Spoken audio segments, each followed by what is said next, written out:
Dans l'épisode précédent de Build in Public, je vous ai amené avec moi au Z Project de Christopher Wangen où on a pu se plonger dans un événement super inspirant. Je vous ai aussi montré comment je me suis remis sérieusement à la course à pied pour préparer mon premier Hyrox, un gros challenge perso où je compte bien tout donner. Tom nous a présenté en exclu la roadmap complète d'Orsay, notre SaaS qui va automatiser le setting grâce à l'IA. Franchement, ce projet m'emballe à fond et j'ai vraiment hâte de vous montrer la suite. Enfin, je vous ai partagé ma lecture du moment et la méthode que j'utilise au quotidien pour suivre mes habitudes et rester discipliné. Si t'es nouveau sur ma chaîne, bienvenue. Build in Public, c'est la série dans laquelle je documente toute mon aventure entrepreneuriale sans aucun filtre. L'année dernière, mois après mois, je vous ai partagé l'évolution complète de mon business et tout ce que je mettais en place au quotidien. Mais en ce moment, je traverse une période avec pas mal de défis. Et justement, dans cet épisode, je vais vous montrer ce que je fais concrètement pour surmonter ces difficultés. On va commencer par un call avec Iman Gadi où il m'a donné ses meilleurs conseils business, vous allez voir, c'est du lourd. Je vais aussi vous dévoiler un tout nouveau business sur lequel je bosse en ce moment lié à l'expatriation à Dubaï. Ensuite, direction Toulouse où je vais relever un gros défi perso, comme je vous l'ai dit, mon premier Hyrox en duo avec mon frère. On passera également par Biarritz où je vous raconterai un peu l'histoire de ma famille. Et enfin, Yomi nous a gentiment invités à passer une semaine à Courchevel. Ski, soirée, imprévu, bref la totale. Et ça, je sais que Théo adore. Désolé Théo, mais après avoir fini en robe dans ta vidéo à Mykonos, fallait bien que je me venge un peu. D'ailleurs, si vous n'avez pas encore vu cette vidéo mythique de Mykonos, allez checker ça juste après, je vous mets le lien en description. L'équipe d'Antoine plante leur modeste camping dans le jardin avec une tente pour deux, un parasol et un sac de couchage à partager. C'est un peu bizarre, il a mis Pablo, il kiffe ça en fait. Moi je kiffe de ouf là. C'est un peu chelou. Il faut le jeu jusqu'au bout hein. On n'est pas à l'abri d'un petit dérapage. 1, 2, 3. Yeah, you like it. Thank you. Cliquez pas tout de suite, sinon vous allez tuer mon watch time et la vidéo va flopper. Soyez sympa. Allez, on est parti.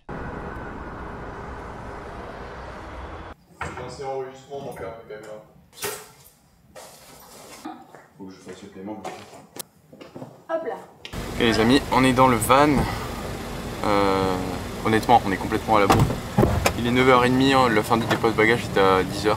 Donc ça va être très tendu. Excuse me sir, is it possible to go fast because we are late? Thank you.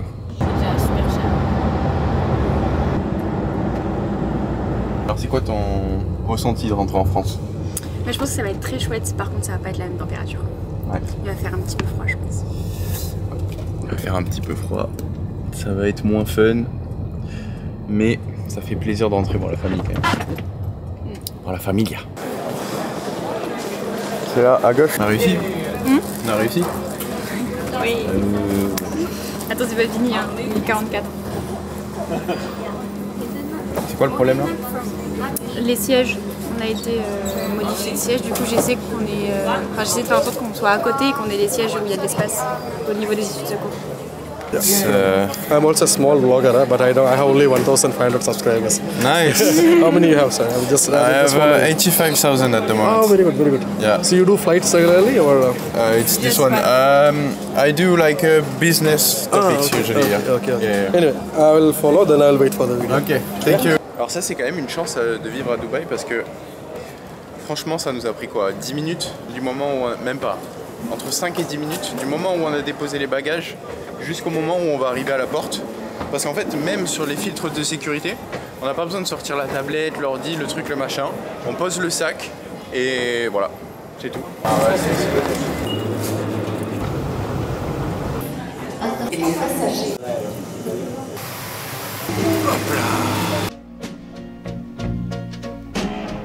Over and over, I keep going over the world we knew. Once when you walked beside me.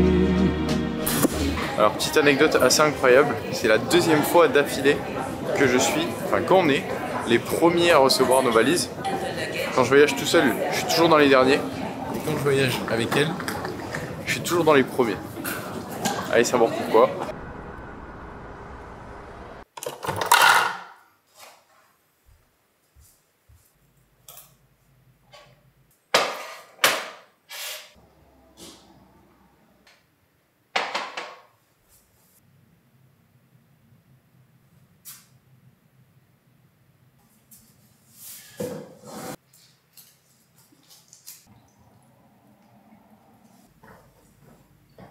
Ok, bien le bonjour les amis.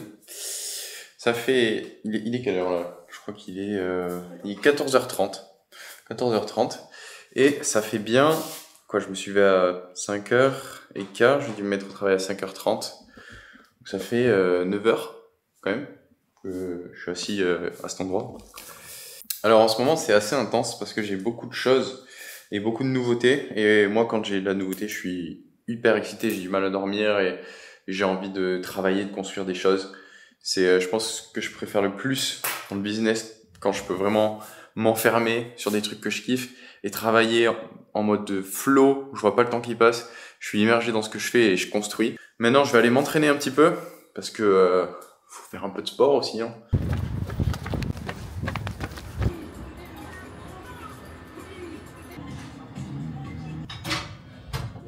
Ok les amis, la session de sport est terminée. Je vais aller vite fait chez mon frère récupérer une lampe parce qu'il faut que je filme un truc cet après-midi. Je suis en train d'écouter Jason Fladian. Si vous ne savez pas qui c'est un excellent marketeur aux US. Je vous recommande d'écouter ce qu'il fait parce que c'est super intéressant. Surtout sur la création d'offres, etc. Donc quand je m'entraîne, j'aime bien écouter comme ça des podcasts ou des gens qui sont chauds en business pour apprendre quelques trucs. Bon, j'ai retrouvé mon frère, ça fait un moment que je ne l'ai pas vu là. Je vais voir comment il est. Faut le mettre. Tester un speed test. Là, vous pouvez voir moi sur mon opt-in. Ouais, je suis chaud et... Ok. Donc est-ce que ça pourrait être intéressant peut-être de la mettre sur cette page ici? It's converting at 5% at the moment. Alors pendant ce call, Iman m'a demandé où j'en étais concrètement avec mon business. Il m'a directement challengé en me proposant de rafraîchir mon offre principale et surtout de retravailler la manière dont je communique dessus. Il m'a également conseillé d'ajuster mon contenu. Moins de vidéos divertissantes et beaucoup plus de vidéos type VSL, orientées conversion, qui répondent directement à ce que mon audience recherche vraiment, c'est-à-dire gagner de l'argent et devenir libre. I think the step-by-steps are better in terms of like bringing top of funnel, how to make $10,000 a month as a coach in 2025. Like the thing is, those are the sickest eyeballs because they already know what coaching is. How to make $10,000 a month from your phone in 2025. Hey guys, so in today's video, I know this sounds crazy, but you see this right here, what I'm holding in my hand, this right here literally makes me $3 million a year in profit. Now I know people say crazy numbers like 10 million, blah, blah, blah, blah. I mean like as in my pocket spending. This thing makes me 3 million. Enfin, on a abordé l'idée d'ajouter une offre à plus forte valeur ajoutée, un programme plus cher pour mes clients les plus motivés qui ont eu des résultats dans ma première offre avec potentiellement un accompagnement personnalisé. Yeah, at the moment that's the only thing I'm thinking about because a lot of my customers are buying programs after mine to scale once they have some results. So I think it would be a nice idea to do like mastermind, like your kind of offer. Yeah, I mean 100%. That's the first thing I would look at. I mean, listen, if you're doing 100K a month profit or whatever, let's even say 250 to 300K a month profit, I definitely think you're also in an industry where it makes sense. These people have more money. Like if they're paying $3,900 as B2C, they're going to be able to pay for B2B. Because now they're B2C, they're coming in, they're learning the model. If you're telling me some of them are succeeding, then there's definitely a strong track to upsell them. Une piste que je suis déjà en train de tester en coulisses avec quelques clients, mais qu'Iman me recommande fortement de pousser davantage. Bref, ce call m'a clairement remis les idées en place et je sens que ça va me permettre de repartir fort dans les mois à venir. Bon les amis, on est arrivé, prêt pour l'Aerox, on est chaud. Je vais retrouver mon petit frère avec qui je vais le faire en duo. Il y a aussi mon grand frère qui sera là. Et oui, j'ai deux frères, vous ne le savez peut-être pas, mais... J'en ai un deuxième qui vit à Toulouse, un grand frère, qui lui va le faire en duo avec un de ses potes. Et donc ça va être très sympa. Je crois qu'il y a Bazinga aussi, le youtubeur qu'on a eu dans Sans Permission et qui est un très bon pote qui va le faire. Donc ça va être très sympa, une après-midi radieuse qui s'annonce. Moi je suis en charge de la caméra aujourd'hui. Ouais. Donc c'est moi qui vais filmer et tous les rushs que vous allez voir c'est moi. Donc soyez indulgents si vous voulez. J'aurais pu être modèle aussi. Hein. Comment? J'aurais pu être la modèle de l'événement aussi. C'est vrai, j'aurais pu être la femme. T'as la queue devant moi là. Ouais. Allez-y. Monsieur le photographe, passez. Madame. Tu disais quoi? Attention. Pour être la modèle de l'événement aussi. J'aurais pu être la pom-pom girl de l'événement. Ouais, la pom-pom girl. Mais je suis... D'ailleurs, on va aller chercher ma veste média. Je suis journaliste ouais. aujourd'hui. Journaliste sportive. Journaliste sportive. Ramé ou pas?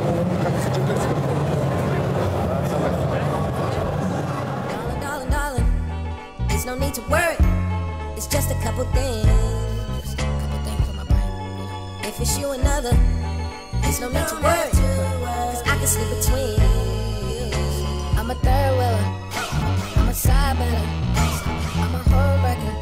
Give it up. I'm a third wheeler. I'm a side better.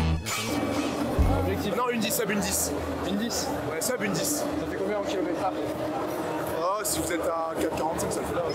4,45 Ouais, 4,45 c'est chaud. À Paris, j'ai fait du 4,36, ça fait 1h01. L'Irox, c'est une course composée de 8 km de running ponctuée par plusieurs exercices fonctionnels ultra intenses. C'est clairement le challenge sportif du moment et pour moi, c'est une grande première.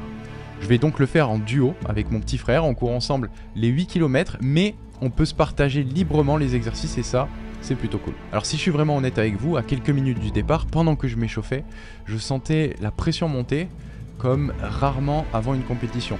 Toutes les personnes que je connais qui avaient déjà fait un Irox m'avaient prévenu, prépare-toi mentalement, ça va être horrible.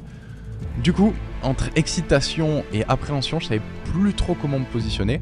Mais bon, pas le temps de réfléchir davantage. Juste après l'échauffement, on se retrouve direct dans le sas de départ avec mon frère. Un dernier petit check pour se souhaiter bonne chance. Autour de nous, la musique est à fond. Tout le monde est chaud bouillant. La pression monte d'un cran. À 30 secondes du départ, tous les participants se mettent à applaudir en rythme. Là, ça y est, plus moyen de reculer. C'est maintenant ou jamais.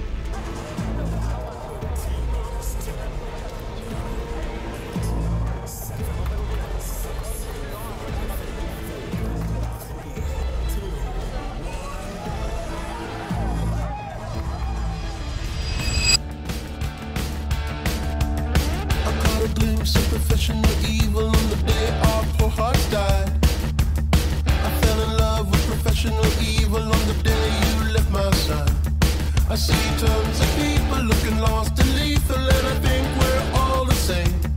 So I scale a steeple and I take a leap, but I just can't keep the state from my soul. It burns so cold. It's got to go.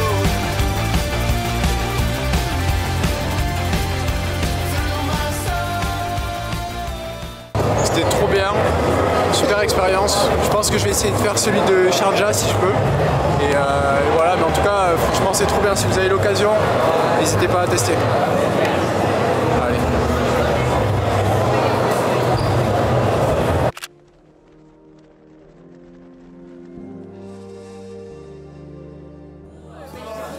Bonsoir.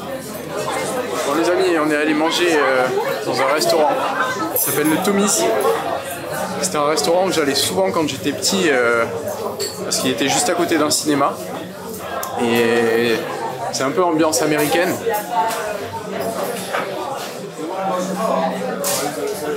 Un peu ambiance américaine. Et c'est extrêmement gras, mais extrêmement bon. Même mon frère et mon père, ils ont envie de faire un marathon cette année. Mon père, il se remet à courir. Et je voyais qu'il faisait il faisait de la gym à haut niveau, tu vois, mon frère comme moi. Genre, il était très fort. Notamment avec Smart Tunnel avec Mati. Les calendriers pour les postes. On push ça en priorité, puis l'option 2, ça va être le processus de recrutement. Je viens de finir un call du coup avec mon équipe. J'ai bougé de logement. Je ne suis plus dans l'ancien appartement à Toulouse. J'ai bougé chez mon frère du coup en centre-ville. C'est mieux parce que Ness en fait est rentrée à Dubaï hier parce qu'elle va passer des entretiens.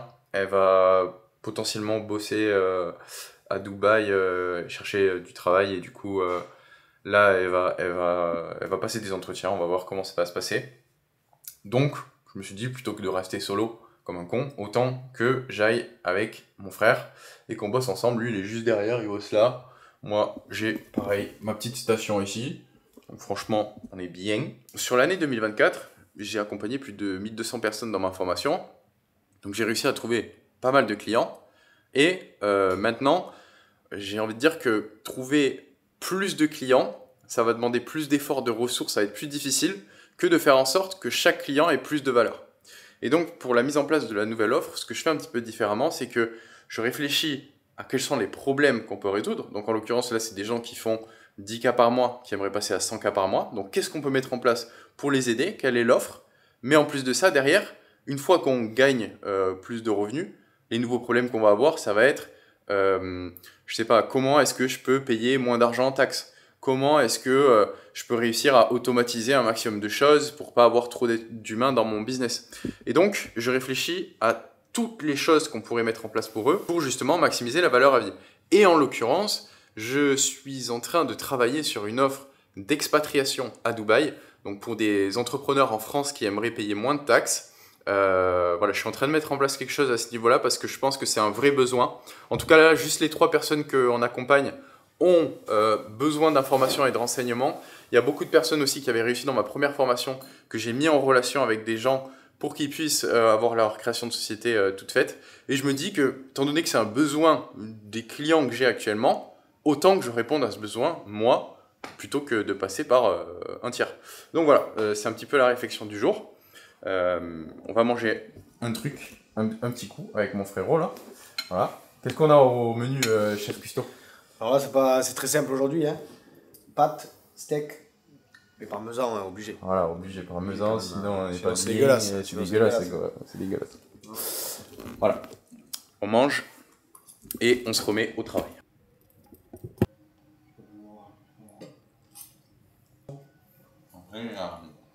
Énorme. Trop chaud. Du coup, c'est quand que tu le mets là? Bah là, j'ai jusqu'à vendredi pour tester la plateforme, tout ce qui va, tout ce qui va pas, et je les fais essayer à mes élèves, et en fonction après on voit. Voilà quoi. C'est bon ça?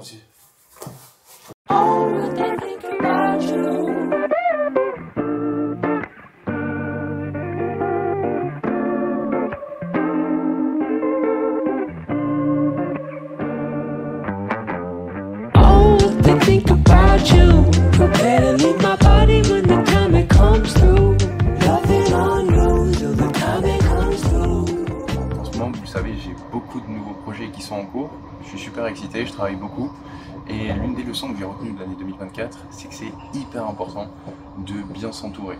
Si on veut aller loin, on est obligé d'avoir des talents autour de nous pour gagner du temps tout simplement, parce que l'une des grosses contraintes que j'ai eues dans mon business et l'une des erreurs que j'ai faites, c'est que j'ai pas suffisamment renouvelé mon marketing, l'angle que je donnais à mon offre, j'ai pas suffisamment renouvelé ma VSL aussi, et donc toutes ces petites erreurs, elles m'ont coûté très cher au final. Si j'avais réussi à bien m'entourer à ce moment-là et à avoir des experts en copywriting, en marketing qui pouvaient s'occuper de ça pour moi, forcément j'aurais continué à scaler sur ma lancée.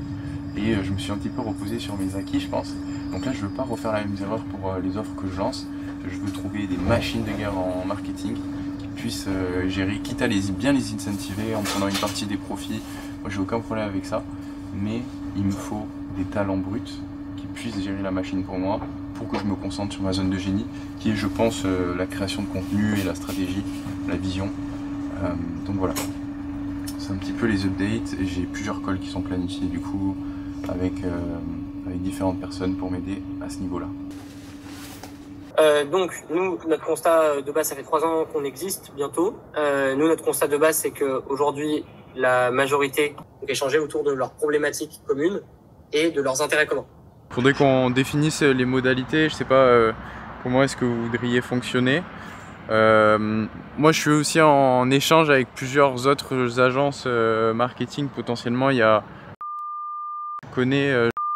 elle est sympa, il y a pas mal de valeurs dedans. C'est beau, c'est agréable de travailler dehors un peu avec la nature, les arbres, la fameuse nature qu'il n'y a pas à Dubaï. Mais ouais, cette maison elle est super belle, j'y viens depuis que je suis tout petit. En fait, ça fait des générations qu'on vit là. Les grands-parents, c'est des grosses sources d'inspiration pour moi. Je leur dis peut-être pas assez, mais ils étaient très entrepreneurs pour le coup. Ils ont commencé jeunes dans l'immobilier. Alors mon papy était serrurier de base. Il était serrurier et un jour, il racontera mieux que l'histoire que moi, mais il est allé réparer des serrures chez de riches Polonais qui avaient une villa à Biarritz. Et ces riches Polonais l'ont adoré, ils l'ont vu travailler en bleu de travail, un peu, je pense qu'il devait être un peu communiste sur les bords, et du coup ils se sont dit, wow, celui-là c'est un bosseur, il est chaud quoi, il répare, il est très bon dans ce qu'il fait. Et du coup ils lui ont dit, bah écoute, nous on veut te vendre notre villa, mais qu'à toi.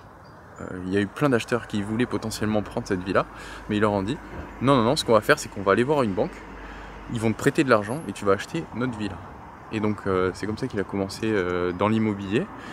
Ils ont été tous les deux du coup avec ma grand-mère, puisqu'à cette période ils étaient déjà ensemble, ils ont été marchands de biens immobiliers, donc ils rachetaient, ils revendaient des biens, ils ont commencé avec cette villa, ils l'ont revendue, ils ont fait une plus-value parce que mon papy est très bon en travaux et tout, il est très manuel. Et petit à petit ils ont commencé à faire beaucoup d'argent. Et ma grand-mère a même repris des études en droit, alors qu'elle avait mon père déjà, qu'elle était mère, elle avait mon père et du coup la sœur de mon père, ma tante, mais elle a quand même repris des études et ils ont développé ça et ils ont voyagé, ils ont vraiment kiffé. Et puis ils sont pris la crise immobilier plein fer dans la tête et là ils avaient beaucoup de dettes, beaucoup d'emprunts contractés à la banque, etc. Et donc là ils ont vraiment tout perdu en fait du jour au lendemain. J'imagine pas à quel point ça a dû être dur pour eux cette période. Je pense que c'est la phobie de tous les entrepreneurs. Mais malgré ça, ils ont quand même réussi à se reconstruire à plus de 40 ans. Il leur restait un local au centre de Biarritz et ils l'ont complètement rénové. Mon papy il y allait tout seul. Il a tapé tous les murs pour tout dégager. Il a tapé le plafond pour tout dégager. Il a tout reconstruit et ils ont fait un restaurant qui était vraiment un super restaurant mexicain. Et ça a marché du feu de Dieu pendant des années et des années. Et ils bossaient dur parce que ils se couchaient à 3 h du matin, ils avaient le bar aussi. Enfin voilà, c'était des vrais bosseurs. Et là aujourd'hui, ils sont à la retraite. Après une carrière qu'ils ont fait qu'à deux en fait, parce qu'ils ont bossé tout le temps ensemble. Et ils sont tranquilles, voilà, ici. Et franchement, c'est toujours un plaisir de venir les voir. Je vais aller courir et je vais voir un petit peu le rendu que ça donne. C'est une caméra qui filme à 360 degrés. Donc voilà, je vais aller courir en bord de mer et essayer de faire quelques plans sympas. From the council housing, 2 bathroom, 5 bedroom house. It's more than survival, could deep man drowning. Coulda went clear when I made 10 brown, and it is what it is, and that's just how I feel. I was on 50, I came out uni, double that price, ain't taking a deal. Never like setting much expectation, I stepped in the game like do what you do. Deep tills me versus me, and the style ain't free, no way when it's only you. One of them both, so I felt like H and C like chops, so I feel like oh so much I could charge to the game. Deep breath, exhale, then I pass it to Kane. White Hart Lane, switch shit, turn purple, brown the spec. Bon les amis, 21 km effectués. J'avais une allure de 5,33 par kilomètre, donc c'est pas incroyable, mais bon, il y avait beaucoup de côtes, donc beaucoup de collines, quelques descentes aussi quand même, mais ça fait longtemps que j'avais pas couru d'aussi longue distance, donc je suis quand même très content. Bon les amis, regardez qui est là. Coucou. Elle est revenue de Dubaï. J'ai pas dit pourquoi encore, c'est toi qui leur annoncera. Mais voilà, donc elle est revenue. Ce soir, on va aller au resto avec mes grands-parents dans une cidrerie à Biarritz. Donc ça va être très sympa, on va vous filmer quelques plans. Et voilà. C'est parti. Allez. On vous emmène avec nous.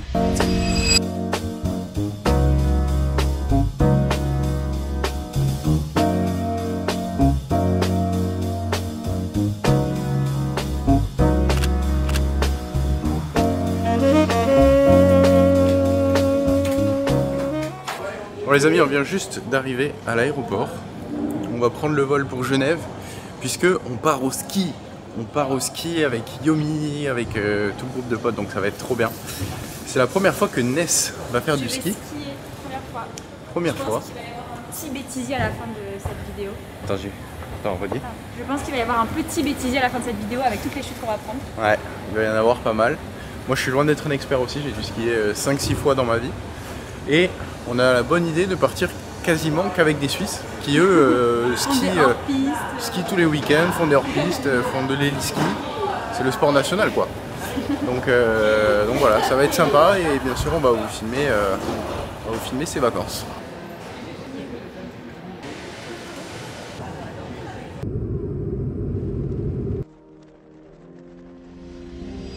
Hello les amis, on est arrivé à Courchevel, donc on a pris l'avion, on est arrivé dans la journée d'hier, et c'est magnifique, regardez la vue depuis notre chambre.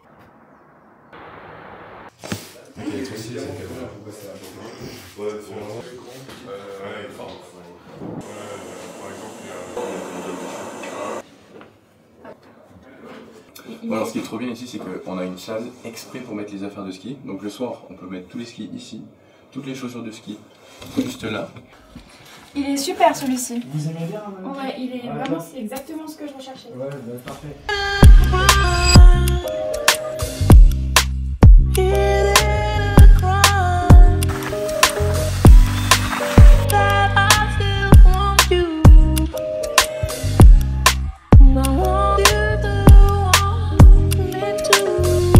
J'ai fait mon entretien et tout à Dubaï et du coup j'ai été prise et je commence ma formation le 7 mars. Bah du coup c'est 8 semaines de formation et après je vole. Ça va être incroyable, merci. Ça va être trop cool, j'ai hâte. Ça va être sympa. J'ai pas dit encore à Naël. Je vais être hôtesse de l'air chez Emirates. Ah ouais? Je te jure. Si. Oui, ça se fait. J'ai passé l'entretien et tout. Il était sur une journée à Dubaï. Et après, j'ai reçu un appel en me disant félicitations, vous rejoignez la compagnie. Et du coup, je commence ma formation le 7 mars pendant 8 semaines. Ok les amis, je pars à la salle de sport. Et juste après, j'irai me faire un petit sauna avec bain froid.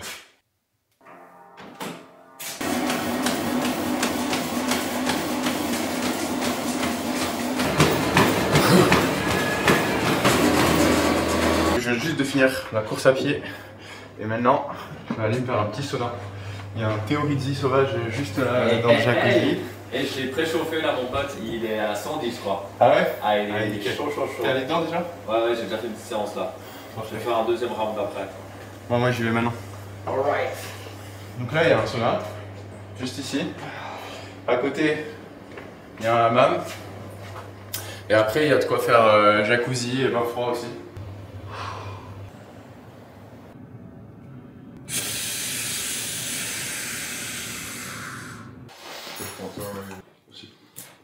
Ah ouais.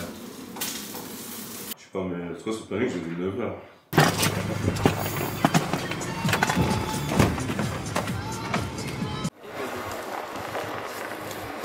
Ah, big guy. Allez, on passe la petite carte. Merci. Merci.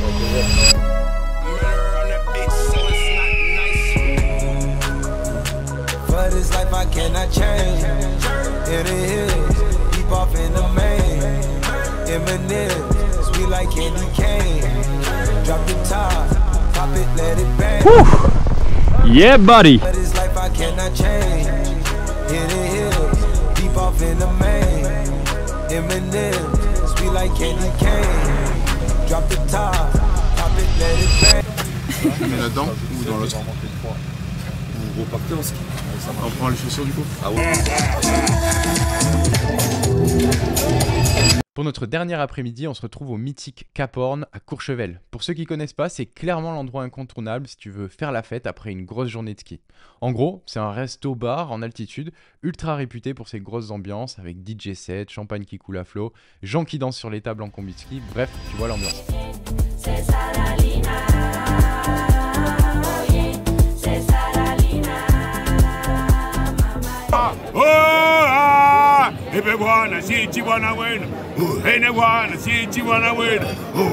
Mesdames, messieurs, voici Man of Steel, le Superman noir.